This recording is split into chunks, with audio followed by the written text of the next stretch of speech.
बाकी पुत्र के लिए चलते समय तुमने मुझसे एक प्रश्न पूछा था चंद्रगुप्त। अब समय भी इतना निकल चुका है और तुमने भी इतना सब देख लिया है फिर से। तुमने मुझसे पूछा था कि क्या सत्ता सभी को भ्रष्ट बना देती है। तुमने मुझसे कहा था कि मगध के सिंहासन पर बैठते ही मैं सिकंदर या अन्य राजाओं की तरह हृदयहीन तो नहीं हो जाऊंगा कहीं। तो आज मैं कह सकता हूं चंद्रगुप्त, नियति ने तुम्हारा भविष्य अन्य राजाओं से भिन्न लिखा है और यह बात पूरी यात्रा में सिद्ध भी हो चुकी है और कारण उद्यम में ही छिपा है। तुम्हारा जन्म अन्य राजाओं या सिकंदर की तरह नहीं हुआ, जिन्हें बचपन से ही मात्र सुविधाएं मिली, जिन्हें हर पल विजय युद्धों और बड़े बड़े सम्राटों की कहानियां सुनी।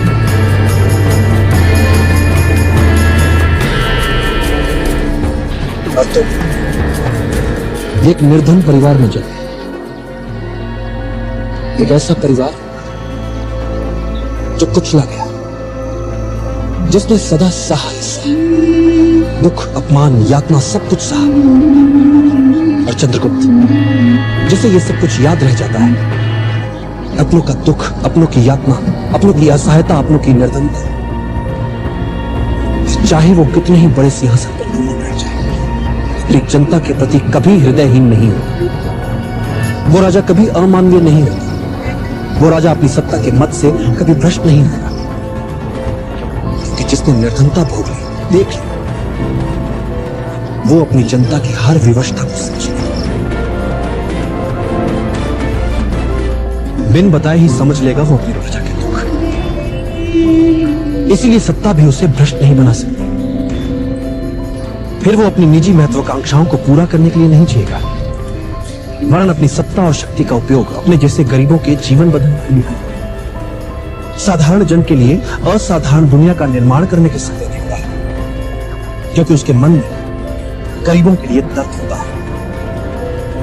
फिर कोई भी शक्ति उसे भ्रष्ट कैसे बना सकती है? इसीलिए तुम अपना अंतिम पण तक दूसरों को देने के लिए सहजता से तैयार हो जाते हो। अपनी मां की अंतिम निशानी तक उन्हें बचाने के लिए दांव पर लगा देते हो, जिन्हें तुम ठीक से जानते तक नहीं। बस उनके दर्द को जाना तो सब कुछ लुटा दिया, उनके लिए कोड़े भी खा लिए। चंद्रगुप्त, तुम दूसरे राजाओं की तरह भ्रष्ट हो ही नहीं सकते।